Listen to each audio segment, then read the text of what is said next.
Hi friends, ఈరోజు స్వార్థపరుడు అయిన కొడుకుకి ఆ తల్లి విధించిన శిక్ష కథనం గురించి తెలుసుకుందాం.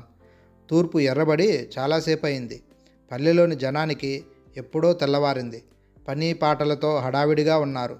వీరయ్య గబగబా నడుచుకుంటూ వస్తున్నాడు. వాడు నిద్ర లేచేటప్పటికి చాలా పొద్దెక్కింది. అందువలనే వాడు పొలం వెళ్ళడానికి ఆలస్యమైంది. తొందరగా అడుగులు వేస్తున్న వీరయ్య ఎదురుగా కనిపిస్తున్న ఎత్తరుగుల ఇల్లు చూసి నడకని పరుగులా మార్చాడు.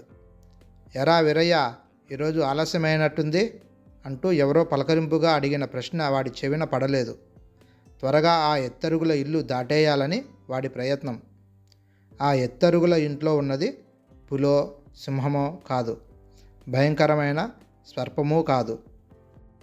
పోనీ పనివాళ్ళని పీల్చి పిప్పి చేసే కామాంధులు కూడా లేరు. మరెవరు? గోదావరమ్మ. అవును, గోదావరమ్మే. ఒరే వీరయ్య, కంచుగంట లాంటి కంఠం వినిపించింది. వాడిలో నిస్సత్తువ ఆవరించింది. ఇక తప్పించుకోవడానికి వీల్లేదు. అమ్మగారు చూసేశారు. ఇక తప్పేది లేదని మెల్లగా నడుచుకుంటూ ఎత్తరుగుల ఇంటి వద్దకు వెళ్ళాడు. దండాలమ్మగారు. ఏంటమ్మా పిలిచారు? చేతులు కట్టుకుని ప్రశ్నించాడు. ఎరా, ఇంటివైపు కూడా చూడకుండా పోతున్నావు అని ప్రశ్నించింది ఆమె. మరి అది ఉదయాన్నే తెలివి రాలేదమ్మా. పొలం వెళ్ళడానికి ఆలస్యం అయిపోయినాది. వెళ్ళిపోతున్నానమ్మా అంటూ నసిగాడు వీరయ్య. సర్లే కానీ, నీ పెళ్ళాం పురిటికెళ్ళింది కదూ, వండుకొని తింటున్నావా లేదా? తింటున్నానమ్మా. ఈ పూట చద్దన్నం తిన్నావా లేక కడుపు మార్చుకొని పొలానికి పరిగెడుతున్నావా? గోదావరమ్మ వేసిన ఈ ప్రశ్నకి సంకట స్థితిలో పడ్డాడు వీరయ్య. తిన్నాను అంటే ఏం తిన్నావు, ఎప్పుడు తిన్నావు, నువ్వు వండుకున్నావా, ఎలా వండావు, ఇలాంటి ప్రశ్నలు వేస్తారు. తినలేదంటే ఏదో ఒకటి తినడానికి పెట్టి కడుపు నిండే వరకు ఒప్పుకోరు. ఎట్టాగబ్బా అంటూ వీరయ్యలో ఆలోచనలు. ఎరా మాట్లాడవు, గద్దిచ్చినట్లు అడిగింది ఆవిడ. కడుపులో కొంచెం గడబిడగా ఉందమ్మా, ఏమీ తినాలని లేదు అంటూ నీళ్లు నములుతూ చెప్పాడు. అది సంగతి. అందుకే నీ మొహం వాడిపోయింది. రా కూర్చో, వేడిగా ఆవిరి కుడుం వేశాను, తిని వెళ్దువు గాని. వద్దండమ్మా, చెప్పాగా కడుపులో బాలేదని. చెప్పబోతున్న వాడి మాటలు వినకుండానే లోపలికి వెళ్ళి అరిటాకుల పెద్ద కుడుం కారం పొడి వేసుకొచ్చింది ఆవిడ. ఆ కుడుం చూడగానే పై ప్రాణాలు పైనే పోయాయి వీరయ్యకి. అమ్మగారు, పొలం తొందరగా వెళ్ళకపోతే కామందు కోప్పడతాడండి. ఎవరు? సూరిగాడేనా? నేను చెప్తాలే వాడికి, నువ్వు కానీ అంటూ ఇత్తడి చెమ్ము నిండా మంచినీళ్లు తెచ్చి ఇచ్చింది ఆమె. పొగలు కక్కుతున్న ఆవిరి కుడుం వీరయ్యకి ఆకలిని రెట్టింపు చేసింది. ఆవురావురమని తినేశాడు. ఓరి పిచ్చోడా, ఇంత ఆకలి కడుపులో పెట్టుకుని వెధవ అబద్ధాలు నువ్వును అంటూ ఆప్యాయంగా నవ్వింది గోదావరమ్మ.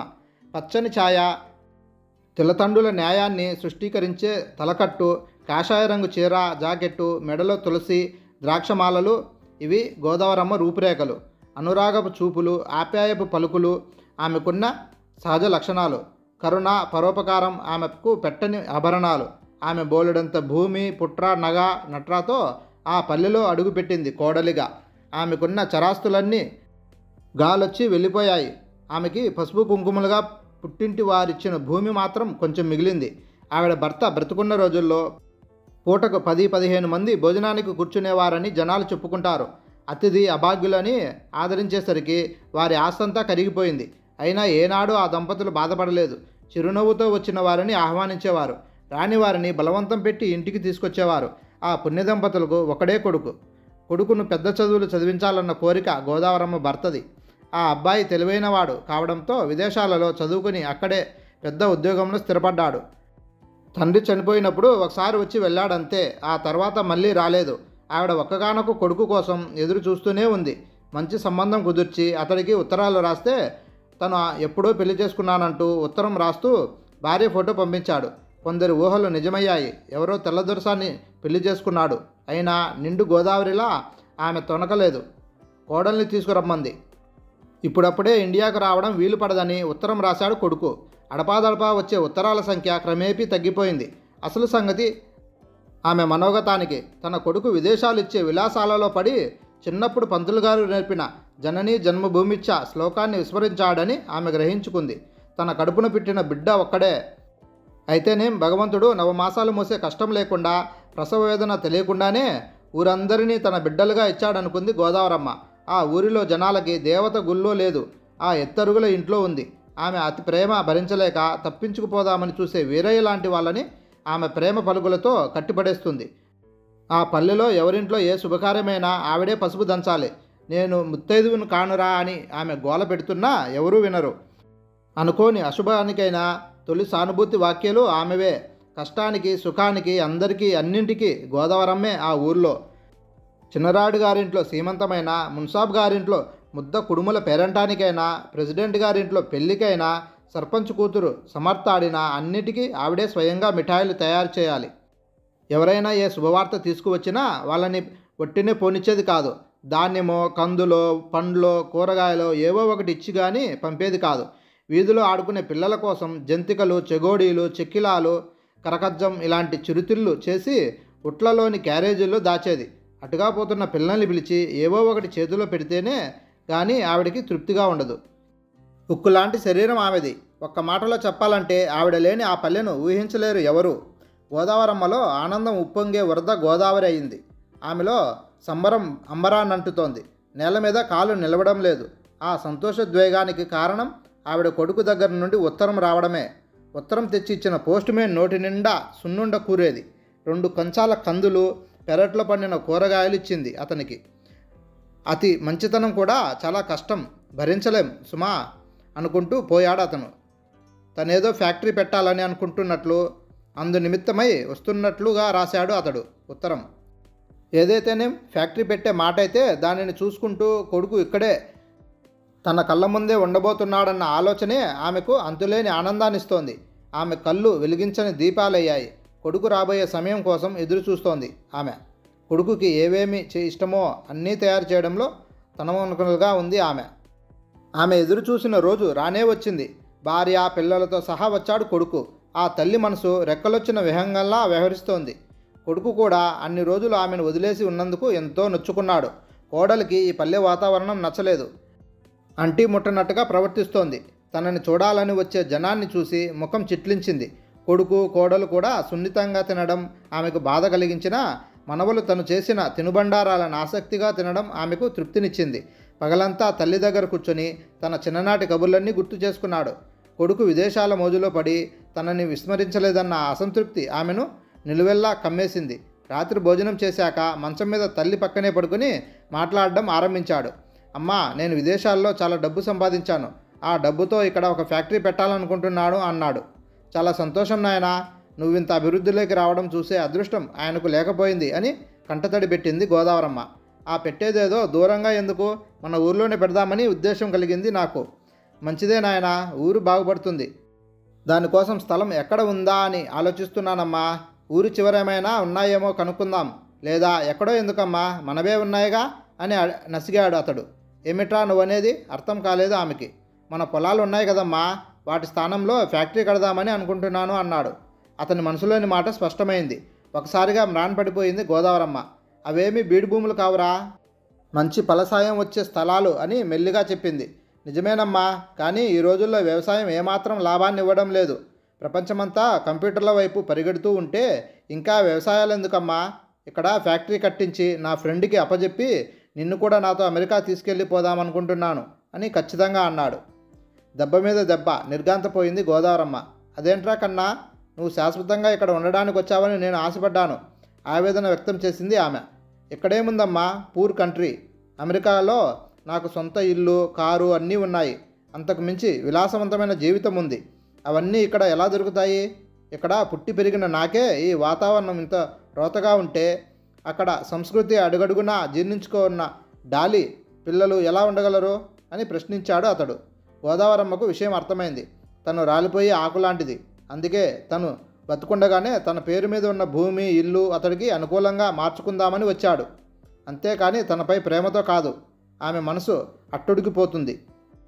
కన్నా, నీకు విదేశాలిచ్చే డబ్బు జబ్బు నరాన పట్టి పీడిస్తోంది. నువ్వు నా మీద ప్రేమతో వచ్చావని మురిసిపోయాను. కానీ నువ్వు అక్కడ ఎక్కువగా సంపాదించిన డబ్బు ఇక్కడ ఖర్చు చేయాలని వచ్చావు. నువ్వు చెప్పిన దానికి నేను అంగీకరించలేను. నేను బతుకుండగా ఈ ఊరు వదిలి రాలేను అంది. అమ్మా, మూర్ఖంగా ఆలోచిస్తావేం? నీకు నేను తప్ప ఎవరున్నారు ఇక్కడ? వ్యవహారాలన్నీ చూసుకుని నువ్వు నాతో వచ్చి తీరాల్సిందే గట్టిగా అరిచాడు. చదువు కోసమని అమెరికా వెళ్ళిన నువ్వు అక్కడే పెళ్లి చేసుకుని పిల్లల్ని కన్నావు. అప్పుడు గుర్తులేదా నాన్న, ఈ అమ్మకు ఇంకెవరూ లేరని? కానీ నువ్వు అనుకుంటున్నట్లు నాకెవరూ లేకపోలేదు. ఈ పల్లెలోని జనమంతా నా వాళ్ళేరా. పైవాళ్ళు మన వాళ్ళవుతారా? కోపం ప్రతిధ్వనించింది అతని గొంతులో. మీ నాన్నగారి అనారోగ్యం అప్పుడు, ఆయన అంత్యక్రియలప్పుడు వీళ్ళేరా నన్ను ఆదుకుంది. ఆ పల్లె జనాల మీద అంతులేని వాత్సల్యం ప్రకటితమైంది ఆమె మాటల్లో. సరే, నీ మొండివాదన అలాగే కానీ నీకు 1 ఎకరం పొలం ఉంచుకొని మిగిలినది నాకు ఇచ్చేయి. ఉండడానికి ఎలాగూ ఇల్లు ఉంది. అయినా నీ తర్వాత నాకే కదా, అసహనంగా అన్నాడు. ఒరేయ్, ఇది పిత్రార్జితం కాదు. మా పుట్టింటి వాళ్ళు నాకు పసుపు కుంకుమలుగా ఇచ్చినది. మన డబ్బంతా అయిపోయినప్పుడు కూడా మీ నాన్నగారు దీనిని అమ్మడానికి ఇష్టపడలేదు. ఆనాటి నుంచి ఈనాటి వరకు ఎందరికో అన్నం పెడుతూ వచ్చిన భూమి అది. నువ్వు ఇక్కడ ఉండి అనుభవించు. నీతో పాటు నలుగురికి అన్నం పెట్టు. అంతేకాని అన్నపూర్ణని నాశనం చేస్తానంటే నేను ఇవ్వను అని ఖరాఖండిగా చెప్పేసింది ఆమె. నీకు తలకొరివి పెట్టాల్సిన వాడిని నేనని మర్చిపోతున్నావు. నువ్వు నా దగ్గర లేకుండా నేను చచ్చాక అంత దూరం నుంచి వచ్చి తలకొరివి పెడతావని ఆశ నాకు లేదురా. అంతే పంతంగా అంది గోదావరమ్మ. సరే, ఈరోజు నుంచి నీకు నాకు సంబంధం లేదు అంటూ అప్పటికప్పుడు ప్రయాణమై భార్యాపిల్లల్ని తీసుకుని వెళ్ళిపోయాడు. గోదావరమ్మ హృదయాన్ని ఎవరో తడిబట్టని పిండుతున్నట్టు గట్టిగా నలిపేసినట్లయింది. ఆ వ్యక్తమైన ఆవేదన ఆమెను ఆవహించింది. తెల్లవారేసరికి గోదావరమ్మ కన్నుమూసింది అన్న వార్త విని పల్లెంతా శోకసంద్రంలో మునిగిపోయింది. ఆ ఊరిలోని ప్రజలే కాక పక్క ఊళ్ళ నుంచి కూడా జనాలు తండోపతండాలుగా రాసాగారు. వారి దుఃఖానికి అంతులేదు. తమకు సంబంధించిన మనిషిని పోగొట్టుకున్నట్లు ఏడుస్తున్నారు ప్రతి ఒక్కరూ. ఆమె పడుకునే మంచం పక్కన బల్ల మీద ఒక ఉత్తరం కనిపించింది. వణికే చేతులతో వీరయ్య దాన్ని తెచ్చాడు. ఈ పల్లెలోని వారందరికీ నా ఆశీస్సులు. ఈ ఊరికి నాకు రుణం తీరిపోయిందేమో, బాధపడవద్దు. నేను మనిషిని ఉండను, కానీ మనసు మీ చుట్టూ తిరగక ఇంకెక్కడికి పోతుందిరా. నా ఇల్లు ఒక బడిగా మారితే పైలోకం నుంచి చూసి ఆనందించాలనుంది. ఆ బడిలో మాస్టారు పాఠాలు చెబుతూ ఉంటే మన ఊరిలోని పిల్లలందరూ నేర్చుకుంటున్న దృశ్యం అప్పుడే నా కళ్ళ ముందు కనిపిస్తోంది. పాపం ఆ మాస్టారు కూడా బతకాలి కదరా. అందుకే నా భూమి మీద వచ్చే ఆదాయంతో అతనికి భృతి ఏర్పరచండి. నా పొలంలో పండే పంట అంతా ఊరిలోని పేదలకు పంచండి. ప్రతి ఏడాది ఇదే రోజు అందరూ కలిసి నా ఇంట్లో భోజనాలు చేయడం మర్చిపోకండి. ఆఖరి మాట, నా దహన సంస్కారాలు మీరే చేయాలి. నా కొడుకు వచ్చినా వాడు నా శవాన్ని తాకకూడదు. వాడొక్కడే నా బిడ్డని వాడి ఉద్దేశం. కానీ మీకు తెలియదట్రా, మీరంతా నా పిల్లలేనని. ఉంటాన్రా మరి. ఉత్తరం చదువుతుండగానే ప్రెసిడెంట్ రామయ్య కళ్ళల్లో నీళ్లు తిరిగాయి. అమ్మా అంటూ ఆవిడ శవం మీద పడి ఏడవసాగాడు. అందరూ కలిసి ఆమె అంతిమ సంస్కారాలు ఘనంగా జరిపించారు. ఒక బండి నిండా పూలు పరిచి దానిలో ఆమెను ఊరేగించారు. పల్లెంతా వెల్లువలా కదిలింది. ఆశేష జనవాహిని మధ్య నిర్మలంగా సాగిపోతుంది ఆమె అంతిమయాత్ర. ఆమె కొడుకుకి విధించిన శిక్ష అతనికి తెలిసినా తెలియకపోయినా ఆమెకు సంబంధం లేదు. తన మటుకు తను శిక్ష అమలు చేసింది. అమెరికా సంస్కృతి వంటబట్టిన అతనికి ఆమె చివరి లేక పెద్ద బాధ కలిగించకపోవచ్చు, కానీ మనసున్న వారికి ఎవరికైనా అదే మరణశిక్ష. హాయ్ ఫ్రెండ్స్, ఈ కథ మీకు నచ్చినట్లయితే please like and subscribe friends.